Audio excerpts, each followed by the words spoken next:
할렐루야. 매일 말씀 묵상에 함께 하신 모든 분들을 주 예수 그리스도의 이름으로 환영합니다. 이 아침 하나님의 크신 은혜와 평강이 여러분의 가정과 일터 그리고 자녀들 위해 충만하게 임하시기를 간절히 기원합니다. 12월 18일 수요일 말씀 묵상 시작하겠습니다. 이 아침 우리에게 주시는 하나님의 말씀은 베드로후서 3장 10절부터 14절까지의 말씀입니다. 제가 봉독하겠습니다. 그러나 주의 날이 도둑같이 오리니 그날에는 하늘이 큰 소리로 떠나가고 물질이 뜨거운 불에 풀어지고 땅과 그 중에 있는 모든 일이 드러나리로다. 이 모든 것이 이렇게 풀어지리니 너희가 어떠한 사람이 되어야 마땅하냐? 거룩한 행실과 경건함으로 하나님의 날이 임하기를 바라보고 간절히 사모하라. 그날에 하늘이 불에 타서 풀어지고 물질이 뜨거운 불에 녹아지려니와 우리는 그의 약속대로 의가 있는 곳인 새 하늘과 새 땅을 바라보도다. 그러므로 사랑하는 자들아, 너희가 이것을 바라보나니 주 앞에서 점도 없고 흠도 없이 평강 가운데서 나타나기를 힘쓰라. 아멘. 사도 베드로가 계속해서 베드로 후서에서 우리에게 전해주는 중요한 권면은 바로 마지막 때를 어떻게 준비하는 것이 마땅한가, 어떠한 사람으로 우리는 종말의 때를 살아가야 하는가, 바로 그 말씀을 우리에게 전해주고 있다고 말씀드릴 수가 있겠습니다. 오늘 본문에서도 사도 베드로는 이렇게 말하죠. 어떠한 사람이 되어야 마땅하냐? 어떠한 사람이 되어야 마땅하냐? 이거는 어떤 신앙적인 당위성이나 신앙적인 어떤 그런 책임을 우리에게 말씀하기 전에 진정 우리가 살고 있는 이 시대가 어떠한 때인지를 먼저 분별하라 하는 이런 의미로 우리가 생각해 볼 수가 있겠습니다. 이런 글을 읽었습니다. 이 세상에 사는 동안 우리는 항상 어디론가 향하고 있는 방랑객으로 살아갑니다. 항상 앞으로 가야만 하는 존재라는 뜻입니다. 그리고 항상 가보지 못한 곳을 향해 가길 원하는 자는 지금 있는 자리에 만족하지 않습니다. 만일 지금의 자리에 만족하는 자라면 그는 이미 방랑자가 아닙니다. 그래서 만약 이것으로 충분해 라고 여긴다면 그 다음에 갈 곳이 없을 것입니다. 방랑자는 계속 걸어서 앞으로 나아가며 목표를 향해 계속해서 가는 것을 멈추지 않는 사람입니다. 누가 했던 말일까요? 이 말은요, 성 어거스틴이 했던 말입니다. 비록 어거스틴은 자신의 글에서 방랑자라고 이렇게 표현을 했지만 저는 방랑자라는 표현보다는 우리 그리스도인들에게 있어서는 순례자라고 표현하는 것이 더 적합한 말이 아닌가 이런 생각을 했습니다. 왜냐하면 방랑자는요, 구체적인 목적지가 없습니다. 최종 목표가 없이 그저 떠도는 사람이기 때문에 그렇습니다. 반면에 순례자는 구체적인 목적지가 있습니다. 분명한 목표가 있고요. 그리고 그 목표를 향해서 지속적으로 믿음의 행보를 걸어가는 사람이기에 우리 그리스도인은 방랑자이기보다는 순례자다 이렇게 표현하는 것이 더 적합하다 이런 생각을 했습니다. 사실 누구나 나이가 들면서 자신의 삶을 되돌아볼 때 감사와 기쁨보다는 어떤 회한과 아쉬움이 더 많이 남지 않습니까? 이 땅에서 가장 부귀영화를 많이 누렸던 사람 가운데 솔로몬 왕이 있는데, 솔로몬도 자신의 노년에 기록한 전도서를 보면요, 자주 반복되는 표현이 몇 가지가 있는데, 첫 번째는 헛되고 헛되니 모든 것이 헛되다 하는, 모든 것이 헛되다는 그 표현이고, 또 다른 한편은 무엇이 마치 바람을 잡는 것과 같다라는 표현입니다. 전도서에만 바람을 잡는 것과 같다라는 표현이 모두 9번 정도가 나오는데요. 여러분, 사실 바람을 잡을 수가 있습니까? 혹여라도 바람을 잡았다라고 여겨지는 순간 그것은 더 이상 바람이 아닌 거죠. 그러니까 하나님과 무관하게 추구하고자 했던 그 모든 것들이 이처럼 허무하게 끝나는 바람을 잡으려는 헛된 행동에 불과하다는 것을 솔로몬은 전도서를 통해 그렇게 우리에게 말씀하는 것 아닌가 싶습니다. 이와 비슷한 말씀을 사도 바울도 고린도전서 9장에서 말씀합니다. 고린도전서 9장 26절, 27절을 보니까 나는 다름질하기를 향방 없는 것 같이 아니하고 싸우기를 허공을 치는 것 같이 아니하며 내가 내 몸을 쳐 복종하게 함은 내가 남에게 전파한 후에 자신이 도리어 버림을 당할까 두려워함이다. 이렇게 말씀한 적이 있습니다. 뭐냐면 그가 열심히 달려가고 그가 열심히 뭔가를 싸우지만 향방 없이, 즉 방향이 제대로 설정되지 않고 그냥 무작정 열심히 달리기만 하거나 그냥 열심히 허공에다 대고 싸움을 하는 것 같이 그런 어리석음을 그는 두려워했다. 이렇게 지금 말씀하고 있는 겁니다. 지난 시간에도 말씀드렸던 것처럼 우리에게 있어서 중요한 것은 열심보다도 사실은 바른 방향입니다.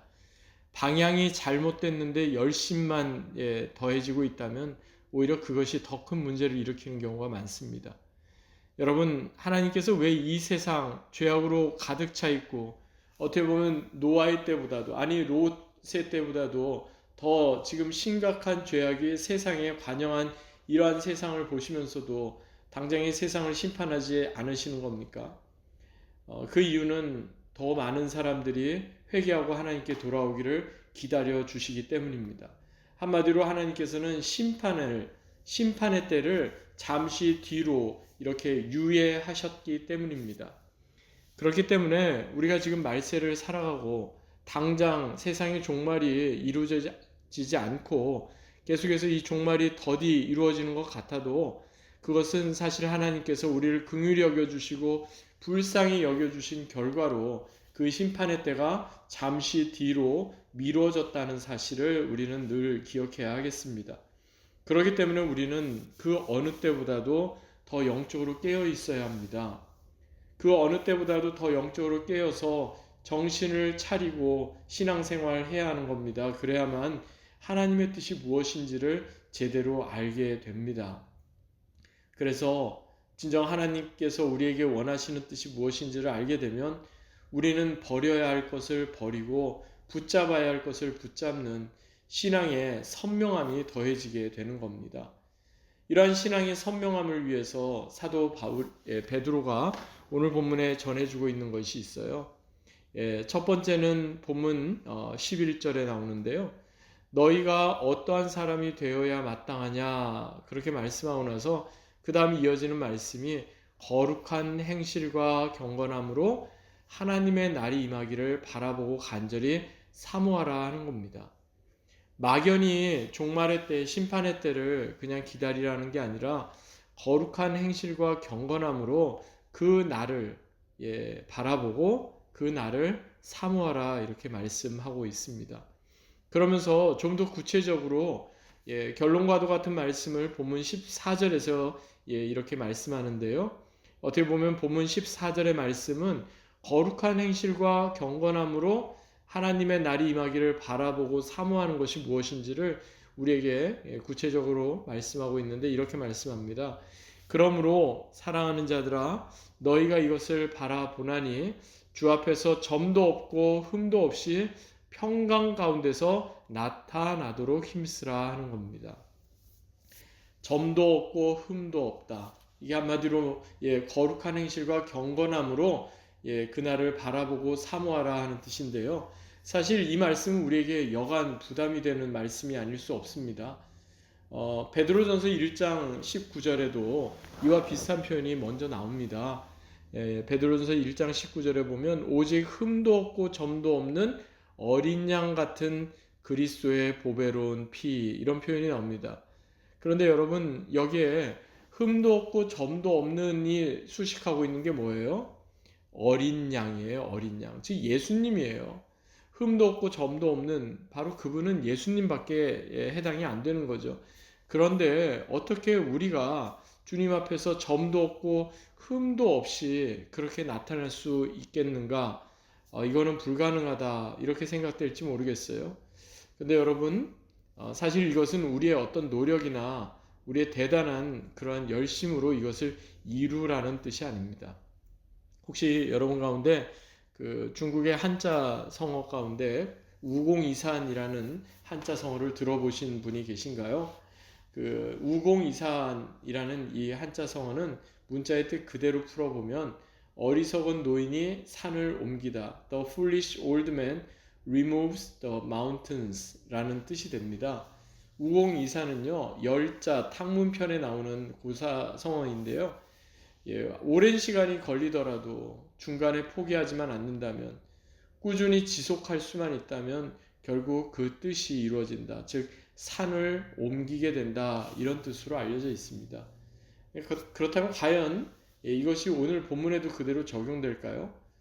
우리가 중도에 포기하지만 않는다면, 계속해서 지속할 수만 있다면 그것을 통해서 우리는 점도 없고 흠도 없는 그런 자가 될 수가 있겠느냐 말입니다. 여러분, 근데 우리는 우리 자신을 너무나 잘 알고 있지 않습니까?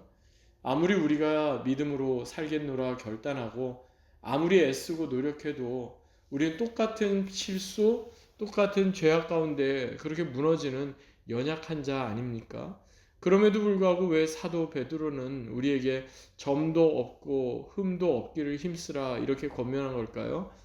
애시당초 불가능한 그 말씀을 왜 우리에게 권면한 걸까요?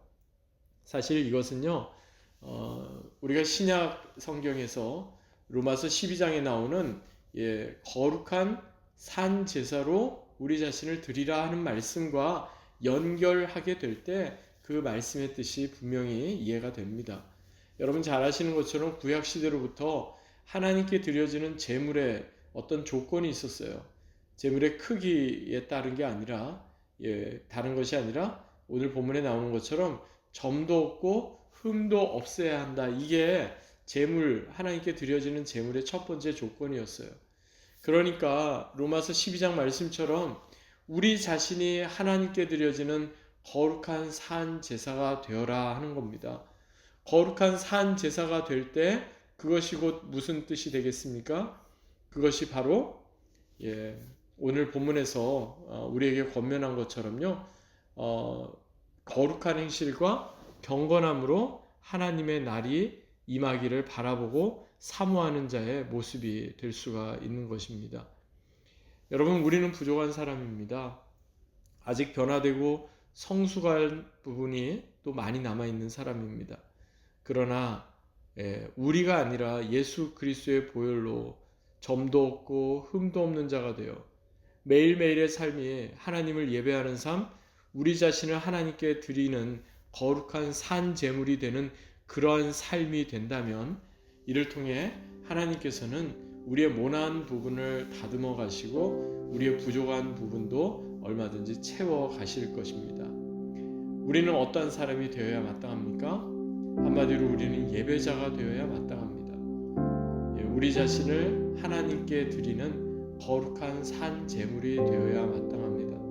오늘 하루도 우리 자신이 예수 그리스도의 보혈로 하나님께 드려지는, 그래서 주님 앞에서 점도 없고 흠도 없는 그러한 자로 인정받는 저와 여러분 되시기를 주 예수 그리스도의 이름으로 간절히 축원합니다.